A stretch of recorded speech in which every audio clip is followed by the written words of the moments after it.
Hey guys, welcome back to the channel. Clayton here with Duval Family Outdoors. Before we get started, go ahead, like, subscribe, and ring that notification bell so you don't miss another upload.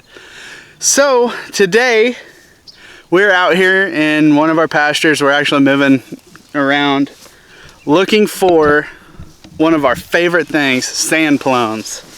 It's that time of year. We love coming out and picking these delicious wild grown sand plums, turning them into sand plum jelly. It is delicious. So I'll go ahead and, we're at a thicket right now, I'll go ahead and turn around and show you guys what I'm talking about. If you don't know what sand plums are, those suckers right there. And there's bunches of them in there. But before we get started picking, check out this awesome shirt. I don't know if you can really see it very well, but has our logo on it. We also had hats made. I'm not wearing it right now because I don't want to get sunburnt. But anyway, I'm gonna set you guys down. I've got the tripod out. We're gonna go ahead and just show you guys probably just a time lapse of us picking. We're gonna try and fill a 5-gallon bucket this evening and then start making jelly. You guys stay tuned. Sound stripe.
Hey guys, we came back from picking. We let these ripen on the counter and this is what we're left with.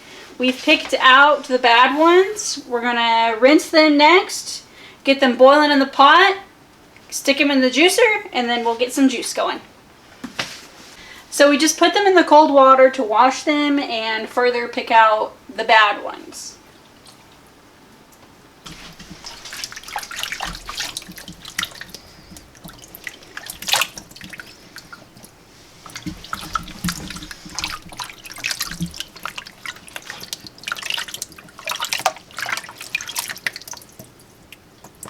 See, there's a bad one. We got them all washed. Make sure you don't leave them too long in the water bath because they will start to split and you'll lose all your juices that you want in your jelly.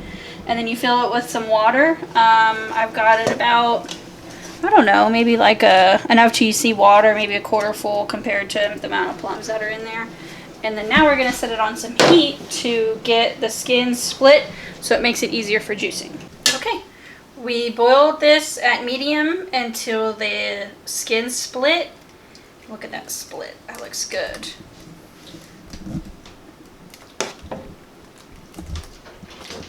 Gonna scoop it into the juicer and try not to make a mess at the same time. We do a little bit at a time so we don't get too much skin in there. And we just start squishing.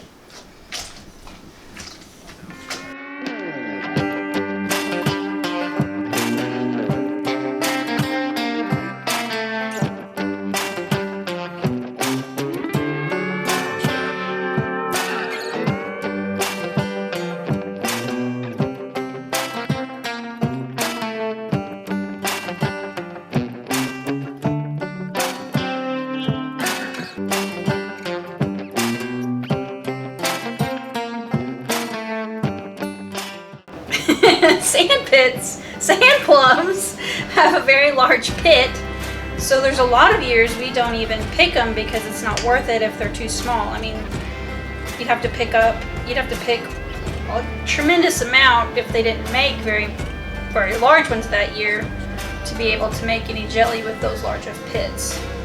So the years that we do have good sizable plums, we definitely try to pick as many as we can and make as much jelly as we can, because you never know. There's a lot of years we don't make any jelly because sand plums are really susceptible to wind, too much rain, not enough rain. So we are very thankful for years like this. Yes, because everybody loves sand plum jelly.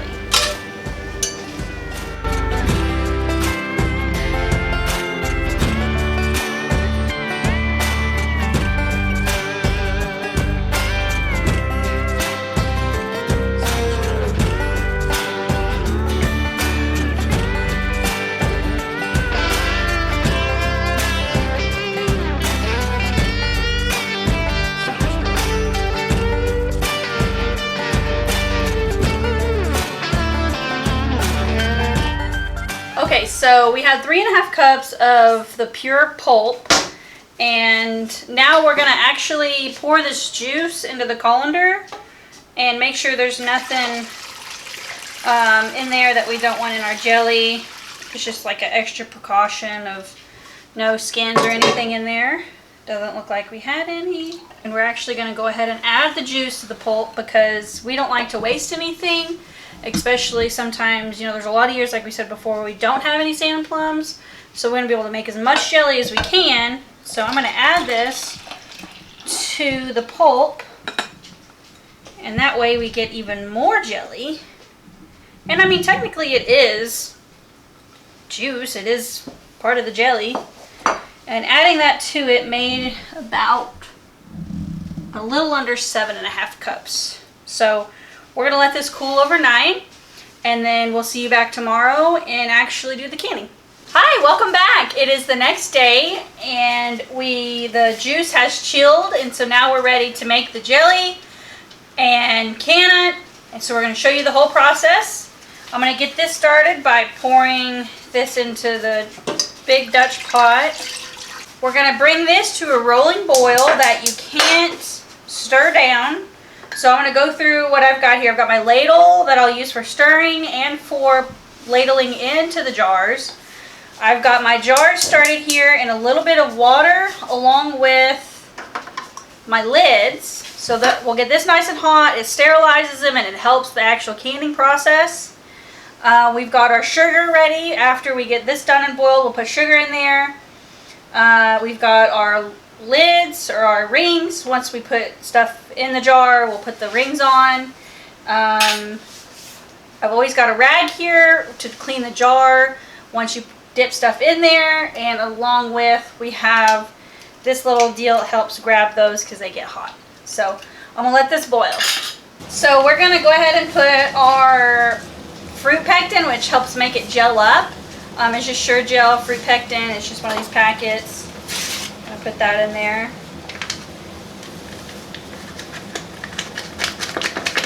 And then I like to put a little bit of stick butter, about a tablespoon. It helps cut down on the frothing, which you'll see later.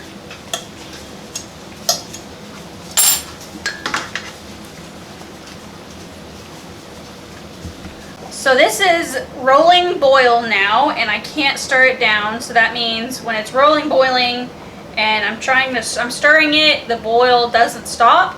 So that means it's ready for the sugar. And I'm going to turn that down a little bit so I can count out the sugar. So it's going to be about 7 cups of sugar. Whoever said jelly was healthy, I'm not sure you've ever made jelly before. So count that out. 7. Are you sure that was 7? Yeah? I counted 6. No, you did not. Okay.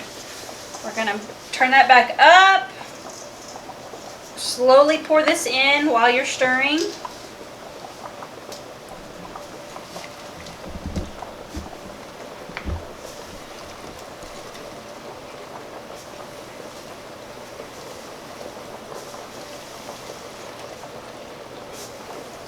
Okay.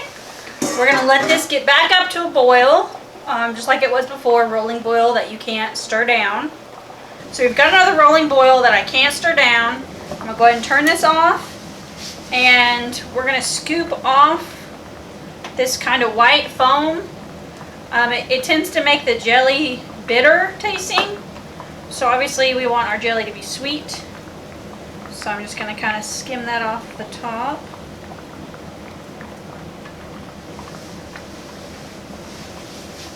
Okay. Now we're ready to can.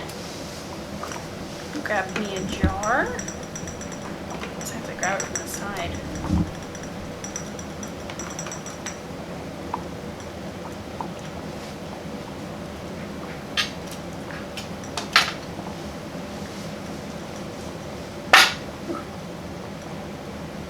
And we're just going to start scooping it. Some people use a little cup. I like to use a ladle. It's going to get messy. That's why I like to put this towel down, because when jelly dries or cools down, it gets sticky.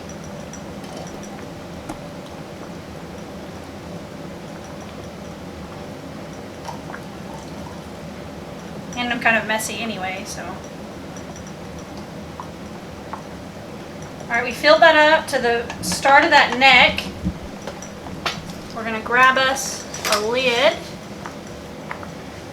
Oh, forgot a step. You got to clean it off first, otherwise you won't get a good seal. The jar is still very hot. Get you some tongs.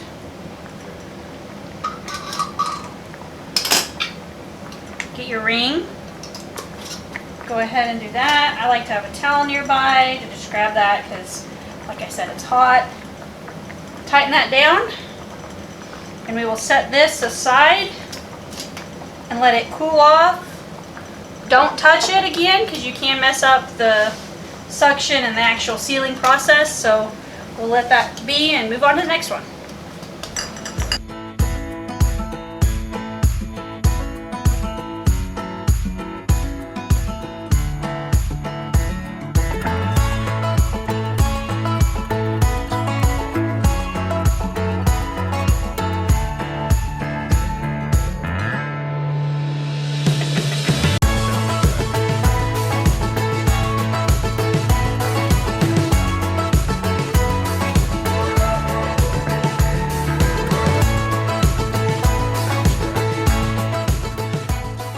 Okay, that made 5 jars. We've got a little bit left over that we could have had a little jar that we could have put it in, but that's fine. If you're going to make another batch pretty soon or the next day, that'll keep, and then you can put it into the next batch. That's fine too. If you like this video, smash that thumbs up. If you want to see more of me, comment in the comments. Maybe you like the cooking videos, or maybe you just like me better than Clayton. That could happen too. I don't know. So we'll see you guys on the next one.